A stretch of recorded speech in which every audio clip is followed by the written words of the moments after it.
स्वागत है आपका सिस्टम लाइव में दोस्तों। आज हम एसएसडी जो है डेस्कटॉप के अंदर लगाएंगे, जिससे कि आपको पता है एसएसडी लगाने से सिस्टम बूस्ट होता है।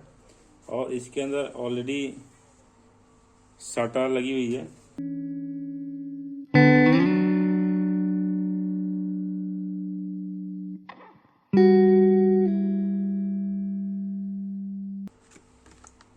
ये देखो, ये NVMe है और अगर NVMe उसी मदरबोर्ड में रहेगी जिसके अंदर स्लॉट लगा होगा। ये NVMe स्लॉट है, हम इसके अंदर लगाएंगे। ठीक है, ये NVMe स्लॉट है, इसको भी हम खोल लेंगे। आपको विजुअल होगा XPG को खोल के हम इसके ऊपर अटैच कर लेंगे।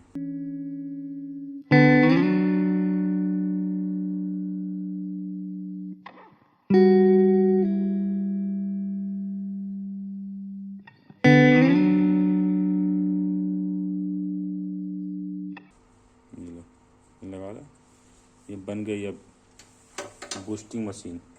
ये तो किस स्लॉट के अंदर लगाएंगे, ये लगी, कुछ नहीं करना। हमने क्लिक किया, हमने एक बेस लगाया हुआ है इसके अंदर, उसके ऊपर हमने नट कस देना है।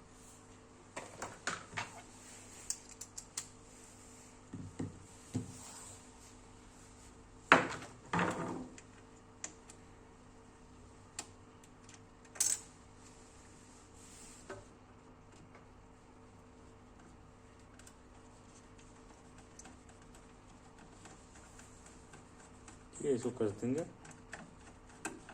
बेस के ऊपर। ये हो गया हमारा SSD फिट हो गई।